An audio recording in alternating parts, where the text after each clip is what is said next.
So 5 people have joined. Okay.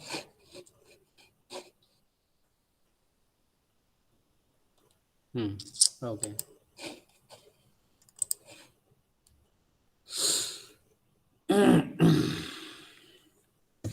All right, let's start. Since it's already 17 minutes past, so we will straight away go to the topic that we have been dealing with since your last class for this particular course, that is 110. All right. So we were talking about the summary of A Tale of Two Cities, I think. Summary and its analysis. Okay. So you see, अच्छा आमे केते पढ़िथिले आरती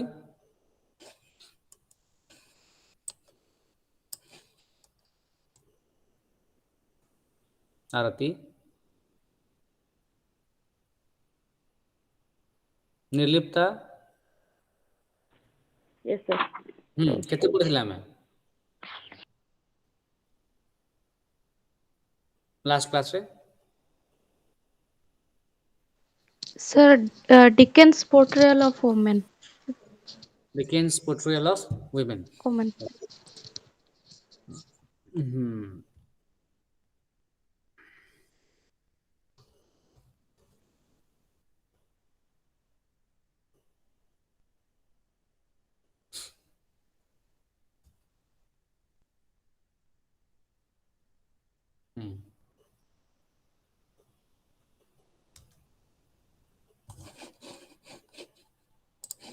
ଆମେ ଏଇଟା ହିଁ ପଢୁଥିଲେ ତ Yes, sir. Yes, ଆମେ start କରି ନଥିଲୁ ନା ମାନେ ଚैप्टर ଗୁଡାକ No, sir. Chapter start hinatra. Okay. All right. So you see, you have a lot of women characters in Dickens's novels, but these characters were not given that kind of prominence, like you will find in the characters of William Shakespeare, for example. For example, in William Shakespeare, you will find out there are some kinds of dominant characters, women characters. For example, Lady Macbeth is one of the dominant characters. Although she is not the protagonist here in Macbeth, you will find out that in As You Like It, Rosalind is one of the most important female characters. So here you will find Dickens, Charles Dickens, who is not giving much prominence or much important role or prominent role to these women characters.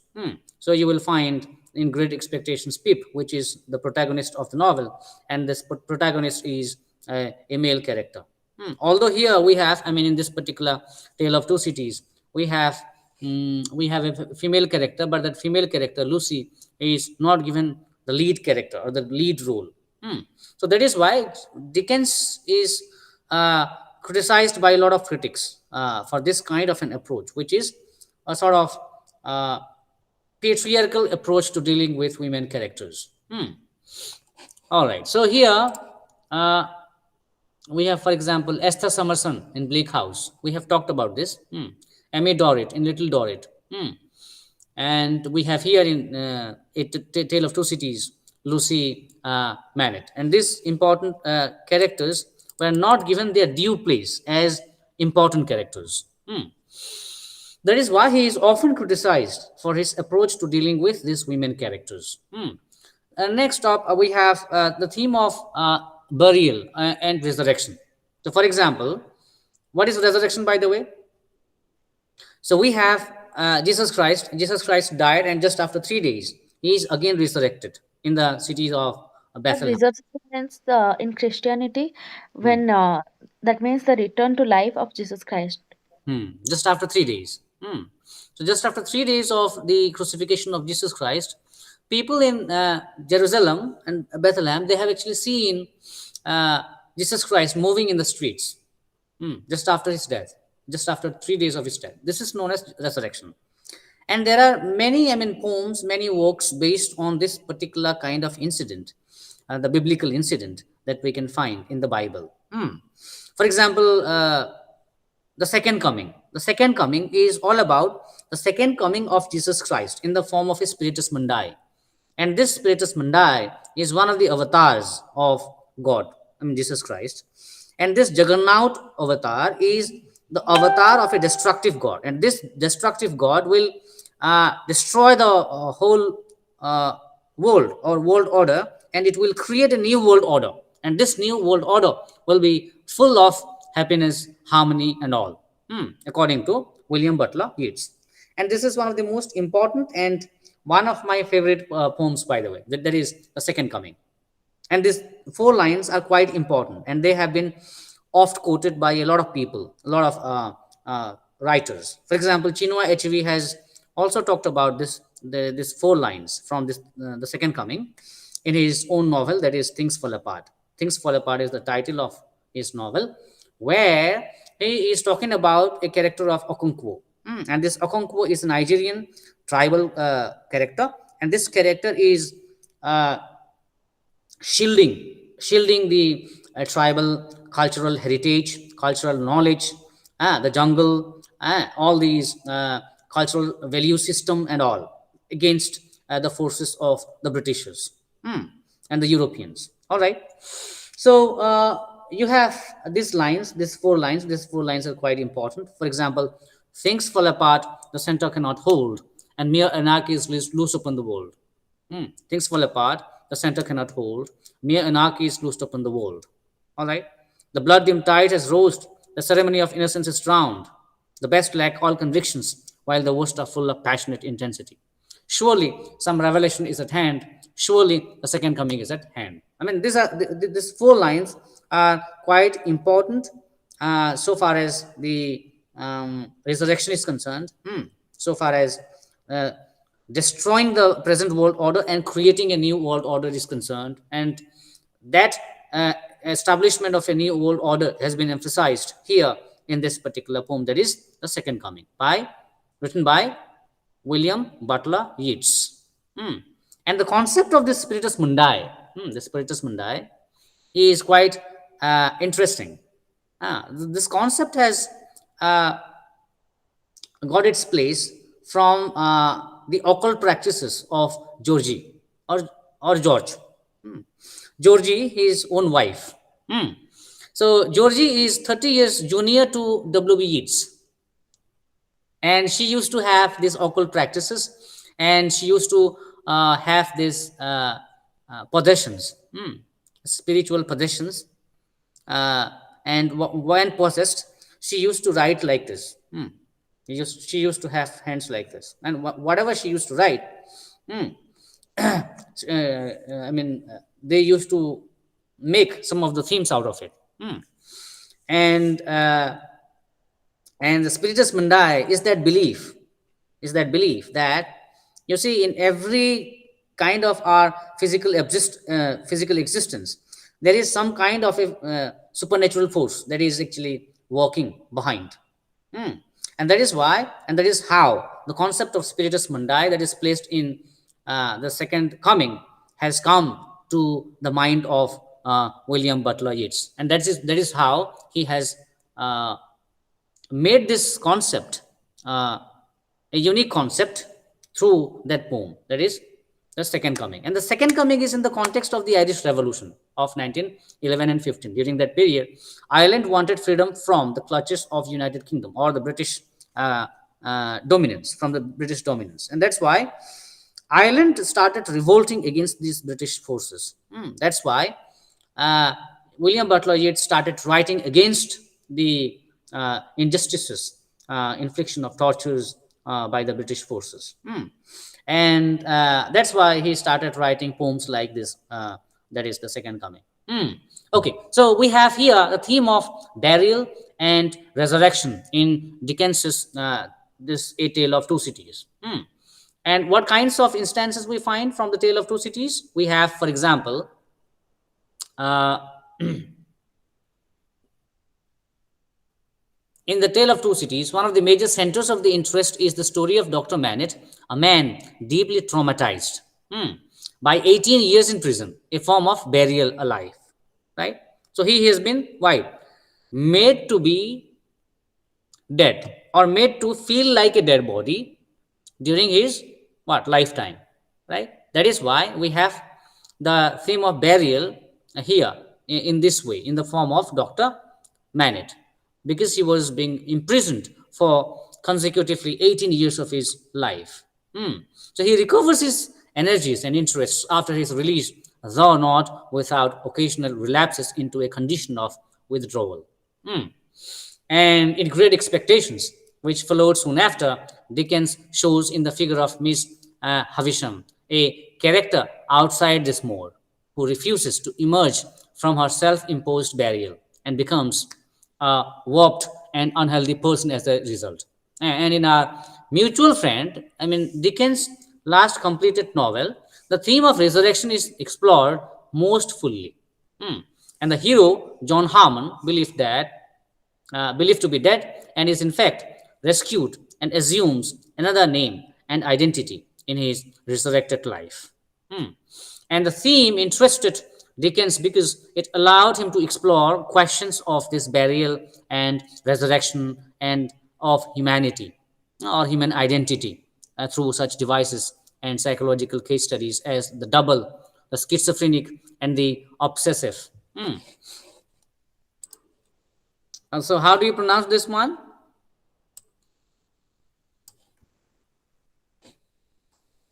This one.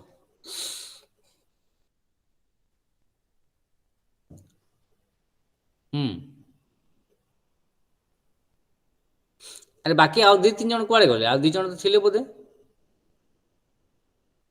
How do you pronounce this? Shubham? Shubham has come finally. ଆଉ ବାକି ଦୁଇ ତିନି ଜଣ ପଳେଇ Sir, ଗଲେ କୁଆଡ଼େ? schizophrenic. Okay. Rajkumari? Rajkumari? Schizophrenic. Okay. Schizophrenic.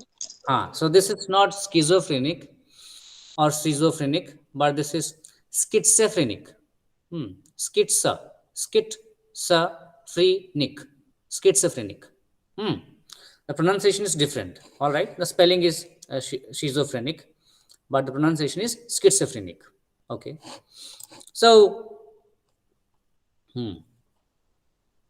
so you see, we have also in A Tale of Two Cities, Sidney Carton and Charles Darnay, and are anticipated and developed in other Dickens's novels, though not in terms of actual physical resemblance.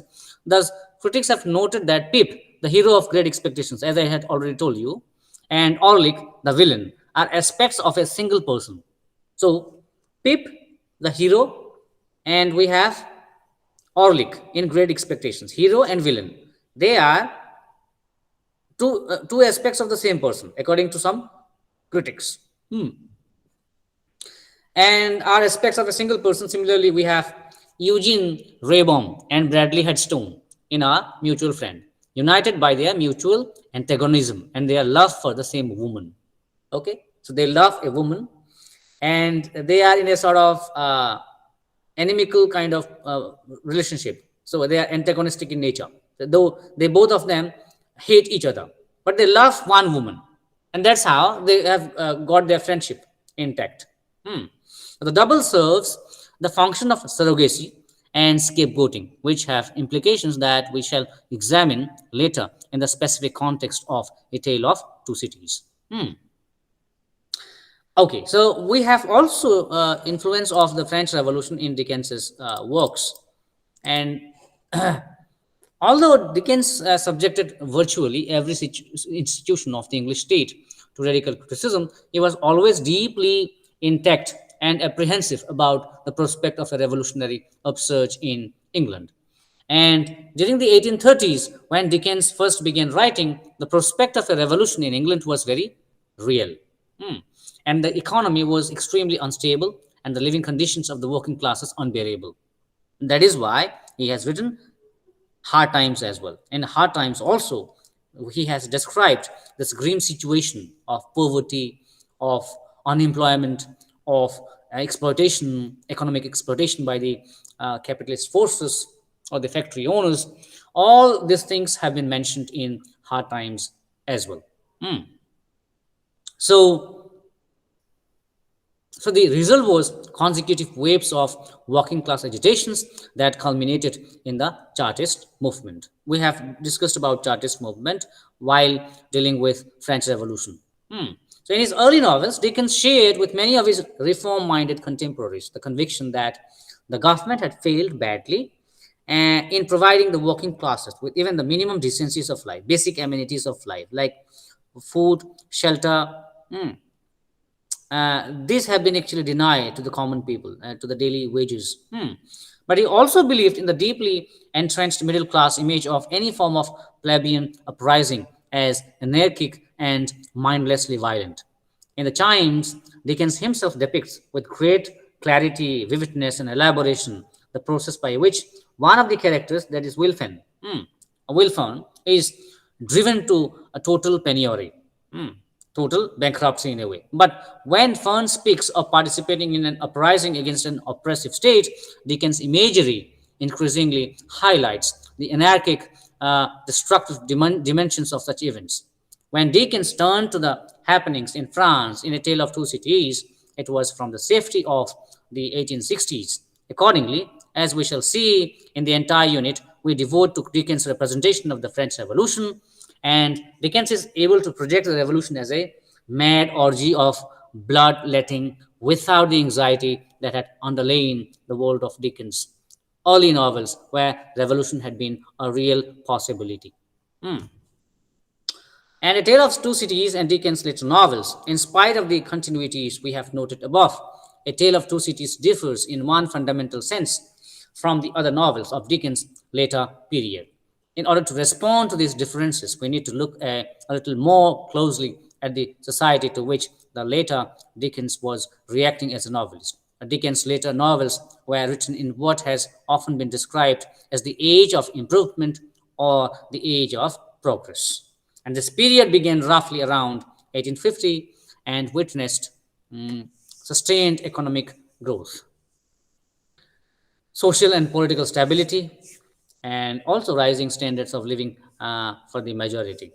And one of the great achievements of, Dickens' later works is that they refuse to rest contented with progress, and continue to expose to radical scrutiny the vital institutions of the age of improvement, its laws, its bureaucracy, its stock market, its great metropolitan city.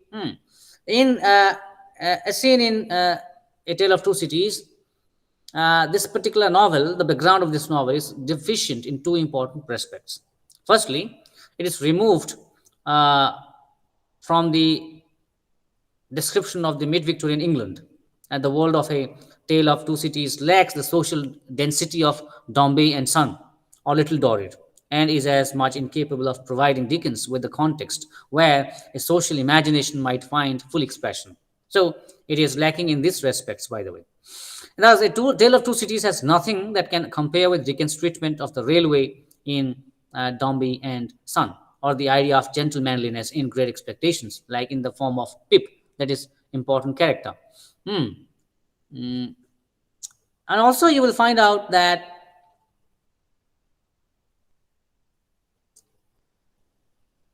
even more seriously, Dombey and Son, Bleak House, Little Dorrit, Great Expectations, and Mutual Friend are deeply, fundamentally critical of the society which they are a product. Also, A Tale of Two Cities is imbued with a very uncharacteristic sense of smugness. Thus, if the idea of Englishness is an object of contempt in a mutual friend, in A Tale of Two Cities, it is portrayed as an orderly and moderate mindset whose virtues are highlighted by the anarchic excesses of actually France. That is why it is said, when France sneezes, when France catches the cold, England sneezes. Because England really follows France in every way possible, socially, politically, economically, even literally, and literarily. Okay, now we will move on to summary of chapter 1. And the novel begins on a dark and dangerous night with a man called Jarvis Lorry embarking on a strange mission. What is the mission, by the way? His mission is to help with the rehabilitation of Dr. Manet. Dr. Manet, we know about Dr. Manet. He is a French physician who had been unjustly imprisoned in the most terrible prison in France, that is, the Bastille, for 18 years, and he is now finally released after 18 years. And because of this imprisonment for a long 18 years, this particular man is uh, mentally, you see, not quite well in a way. Laurie arranges a meeting between Manet and his daughter Lucy, who has never seen her father. Lucy Manet has never seen her father. And Dr. Manet finds it impossible to believe that he has been recalled to life because he was quite used to living in prison for a long 18 years. That's why he is not able to believe that he has been released. Defarge, an old servant, Defarge is an old servant. He offers him accommodation in a loft that resembles his old prison cell. And Mr. Lorry has broken the news of her father's release to Lucy and has now accompanied her from England to France to meet him. So that is why it is a tale of two cities, England and France. So it was the best of times, it was the worst of times, it was the age of wisdom, it was the age of foolishness, it was the epoch of belief, it was the epoch of incredulity. But, I mean, these are the lines, by the way. That's how he starts. I mean, Dickens has started this particular novel. It was the best of times, it was the worst of times. Contradictions. You will find self contradictions. It was the age of wisdom, it was the age of foolishness. Wisdom is opposite of foolishness, right? It was the epoch of belief, it was the epoch of incredulity. Incredulity means uh, less logical. Okay, so you are not behaving like a logical person. So we guess from this that the novel is going to be about the times, different times, right? From these lines, like the introductory lines of Jane Austen's Pride and Prejudice. It's a truth universally acknowledged that a man in possession of a good fortune must be in want of a wife. So, you see, this particular expression is not exactly the theme and tempo of the novel, like this one. So, while reading these lines, you will find out that probably this novel is going to talk about the times. That is, it is going to talk about a historical era as much as about individuals. You will apprehend this, and families, which are the normal preoccupations of novels. And the age that the novel dramatizes is that of the French Revolution. Dickens' opening paragraph suggests that the revolutionary period was a complex one, definitely, and that there were many ways of looking at it as the best of times as well as the worst of times, as wise as well as foolish, as idealistic belief as well as false consciousness. In a later unit, which will discuss the topic at length, we'll try to gauge whether Dickens does in fact treat the French Revolution with the complexity that is promised in the opening paragraph. So we will try to evaluate whether Dickens has been able to give justice to the first few lines or the first paragraph that he is talking about. And whether he is justifying the description of the French Revolution as much as he is providing the examples through these first few lines. And the opening paragraphs can also be examined as an example of Dickens' stylistic virtuosity. Stylistically, he is quite unique, you can say. And for example, here you will find out Martin Fido, one of the critics, has said this. In this magnificent opening, Dickens seeks to hold the reader's attention by reducing chaos to disguised order. And his opening sentence, really a series of unpunctuated sentences, gives the appearance of chaos by its speedy contradictions. Actually, it is almost blatantly ordered in that the pairs of opposites make every second clause completely predictable. And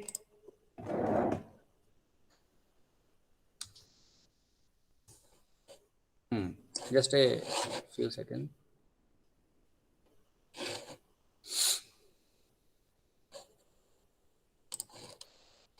Just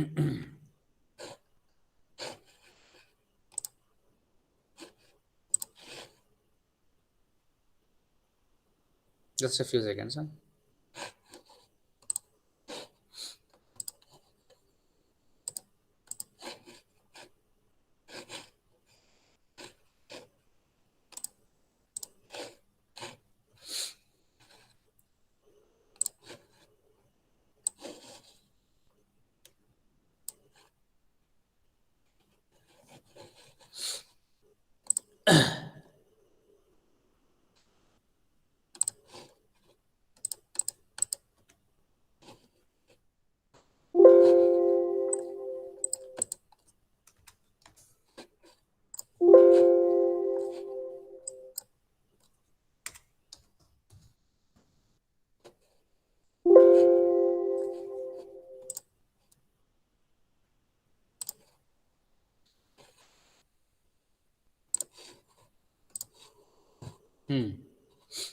Okay.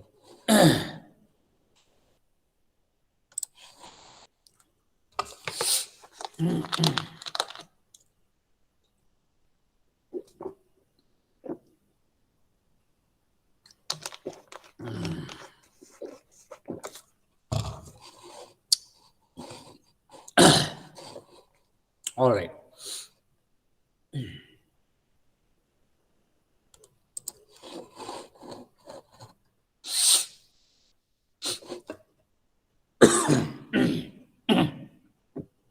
Okay. So in the first few lines, in this magnificent opening, Dickens seeks to hold the reader's attention by reducing chaos to disguised order. So these are the words of Martin Fido, one of the critics. One of the critics. His opening sentence, really a series of unpunctured sentences, gives the appearance of chaos by its speedy contradictions. Actually, it is almost blatantly ordered in that the pairs of opposites make every second clause completely predictable.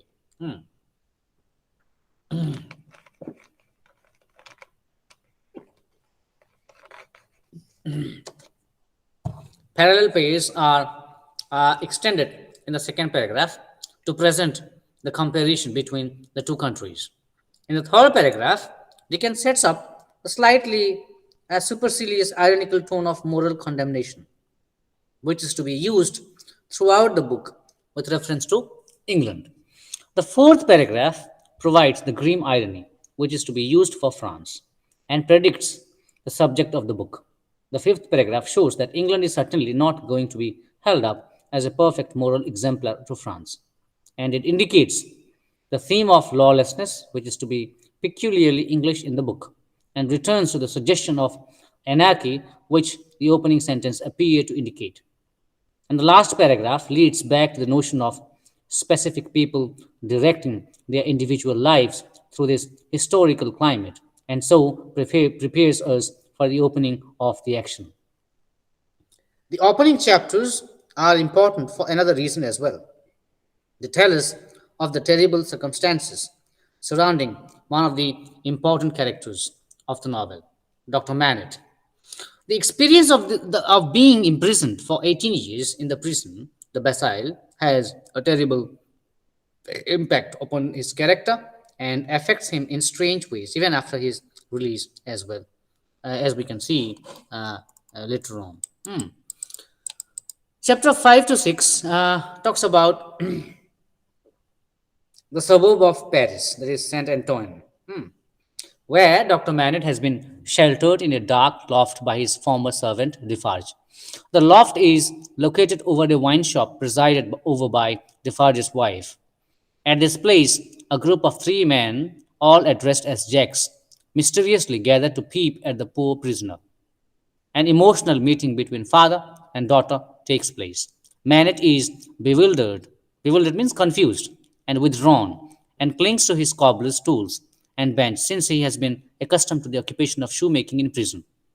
So he was familiar with shoemaking business, shoemaking in the prison. Okay, because he used to make shoes, and that's why as soon as he enters the room, he clings to the cobbler's tools and bench. Lucy shows great compassion and resilience in dealing with the situation. And it is decided that Mr. Lorry, Dr. Manet, and Lucy should leave Paris without delay.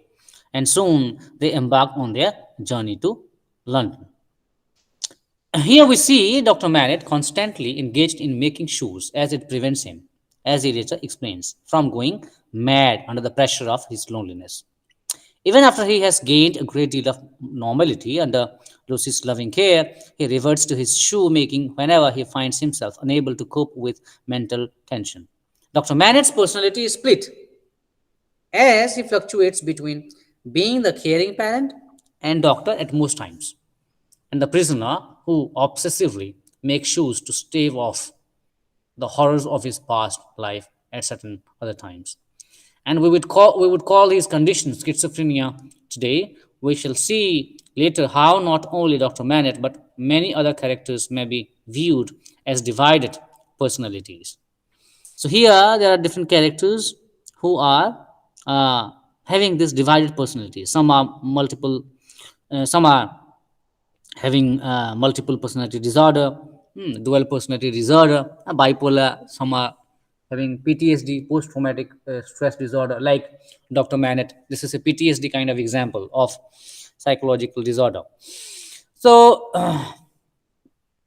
in chapter 5th, set in Saint Antoine, a suburb of Paris, uh, uh, became the epicenter of the revolution. So Saint Antoine, a suburb of Paris, became the epicenter of the revolution. And chapter 5 introduces themes, ideas, and images that are absolutely crucial to Dickens' representation of the French Revolution. The first striking thing about Saint Antoine is its poverty, manifest in the eagerness with which the local inhabitants rush to scoop up the red wine that has spilled on the streets from a broken cask. When a tall joker dips his finger in the muddy wine and scrawls the word blood on the wall, a connection is suggested between a poverty stricken people and a bloody revolution. So that's how set in the French Revolution, in the era of the French Revolution. But the blood wine connection also connects the impending revolution to the horrible idea of blood drinking, because whenever you have any kind of revolution, the revolution becomes bloody. Okay, it is full of bloodshed. Hmm. Without bloodshed, not a single revolution was being won by people. Hmm. So further, the incident, even in the Indian independence movement, although Gandhiji practiced non-violence, but mostly our freedom was through non-violent means. But there were people like Subhash Chandra Bose and others who actually had uh, shed their blood for the freedom of the nation. Further, the incident subverts the traditional religious symbolism of wine as Christ's blood. So this blood can also be symbolically related to Christ's blood when he was crucified. Uh, so, from the very beginning, Dickens's attitude to the French Revolution is marked by duplicity. Hmm. While on the one hand, he shows that the French poor have good reason to revolt, on the other, he suggests that the actual revolution will be on orgy of bloodletting. So, in this section, we got a brief introduction to the novel's chief characters, by the way, like Defarge, like Dr. Manet, right, and Lucy, Jarvis Lorry, and all. Moving on to book two. So, in book two, what happens? Let's talk about this. Tellson's Bank, where Mr. Lorry is employed, is described as an old fashioned place, in this respect, like England itself. Jerry Cruncher is employed by Tellson as an odd job man and porter. Cruncher's home life is described. His wife is a meek, hard-working woman whom Jerry scolds constantly for praying agent me. His son admires and imitates Jerry. And we have Dickens is gently satirical of Tellson's Bank, by the way. Tellson's Bank is the company. The main point for you to note here is that in the criticism of England, whose resistance to change is a sign of complacency, He also remarks on the barbarity of the laws in 18th century England, which invoked the death sentence for even more minor crimes. In this particular novel, the scenes of the Cruncher household are among the few comic interludes. And Jerry is a typical household tyrant and bully who uses his wife as a scapegoat. All right, then Charles Darnay, a French immigrant, is tried for treason at the Old Bailey. Dickens describes Darnay as follows: a young man of about 5 and 20, well grown and well looking, with a sunburned cheek. Hmm.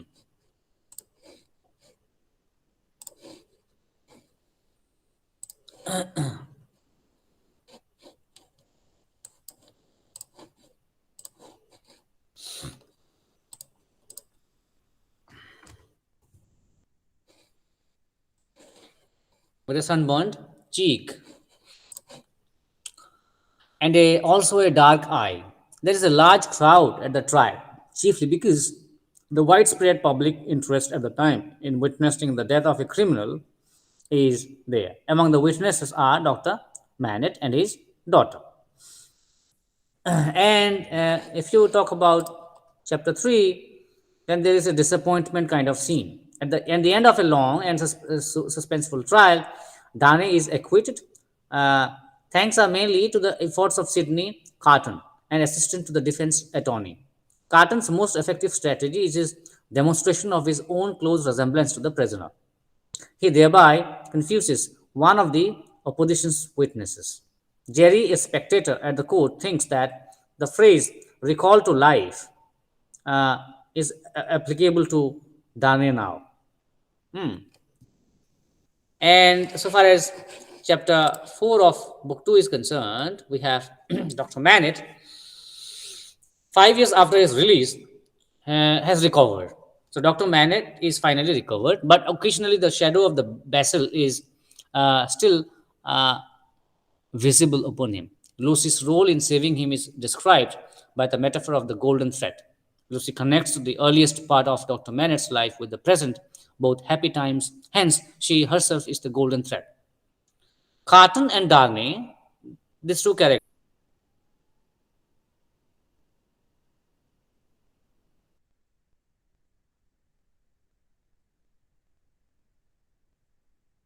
Hmm. Okay. So we will stop here. Do you have any idea whether we have in future any other classes or not? No, sir. Yes, sir. Okay. Hmm. তো খালি এটা মানে তিন তিন দুই দুই ছটা খালি ক্লাস ହେଲା ନା? তিনটা ক্লাস ଥିଲା sir per subject 3 classes. ହଁ per subject 3 classes. ଆଉ ଏଇ କୋର୍ସ କିଏ ପଢଉଛି କି ତମକୁ? No, sir. नहीं. अच्छा, then they will also fix some other dates, I think. Hmm. Just after this, they will fix some other dates in the next month probably, and we will also talk about the rest of this. Hmm. ଠିକ ଅଛି? ଆଉ Okay, sir. ତାପରେ ପଢାପଢି କରୁଥାଉ ଟିକେ ଟିକେ ହେଲା? In case of any, I mean, if you have any issues, we can talk about those issues in future classes. Hmm. So till then, bye bye. We will see you in some of the next classes in future. नहीं ठीक अच्छी तो Yes, sir. Okay then. Yes, sir. Bye bye. If you have any issues, you can also post questions in the group. All right. So I am signing off from my side. Goodbye. See you again. Thank you, sir. Thank you. Thank you, sir. Thank you. Thank you, sir. Thank you, sir.